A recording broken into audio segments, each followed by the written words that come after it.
সংযুক্ত আরব আমিরাতে গত জুলাই মাসে বিক্ষোভ করার ঘটনায় কারাদণ্ড হওয়া ৫৭ বাংলাদেশির সবাইকে ক্ষমা করার আদেশ দিয়েছেন দেশটির প্রেসিডেন্ট শেখ মোহাম্মদ বিন জায়েদ আল নাহিয়ান। অভিযুক্ত ব্যক্তিদের কারাদণ্ড প্রত্যাহার ও তাদের দেশে ফেরত পাঠানোর বিষয়টি এ আদেশের আওতায় পড়বে। প্রেসিডেন্টের আদেশ প্রতিপালনে আরব আমিরাতের attorney general Hamad Al Samsi এরই মধ্যে বাংলাদেশিদের কারাদণ্ড কার্যকর না করা এবং তাদের দেশে ফেরত পাঠানোর প্রক্রিয়া শুরুর নির্দেশ দিয়েছেন। একই সঙ্গে অ্যাটর্নি জেনারেল আরব আমিরাতে বসবাসরত সব নাগরিককে সে দেশের আইনের প্রতি শ্রদ্ধাশীল থাকার আহ্বান জানান। রাষ্ট্র ও এর আইনি কাঠামোর আওতায় মানুষের মতামত প্রকাশের অধিকারের সুরক্ষার ওপরও গুরুত্বারোপ করেন তিনি। অ্যাটর্নি জেনারেল বলেন, মানুষের মতামত প্রকাশের বৈধ পন্থা সংযুক্ত আরব আমিরাতে রয়েছে।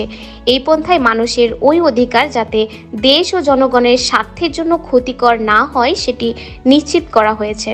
এদিকে প্রথম আলোর কূটনৈতিক প্রতিবেদন জানান, বাংলাদেশের অন্তর্বর্তী সরকারের প্রধান উপদেষ্টা ডক্টর মোহাম্মদ ইউনূস আজ মঙ্গলবার সম্পাদক পরিষদের সঙ্গে একই বৈঠকে ৫৭ বাংলাদেশির সবাইকে আমিরাত প্রেসিডেন্টের ক্ষমা করে দেওয়ার বিষয়টি বলেছেন। এর আগে ডক্টর মোহাম্মদ ইউনূস ওই বাংলাদেশিদের মুক্তির ব্যাপারে আরব আমিরাত সরকারের সঙ্গে যোগাযোগ করেছিলেন।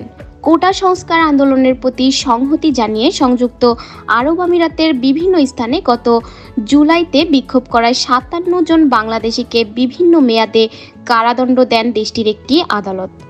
তাদের মধ্যে ৩ জনকে যাবজ্জীবন, ৫৩ জনকে ১০ বছর এবং বাকি একজনকে ১১ বছরের কারাদণ্ড দেওয়া হয়।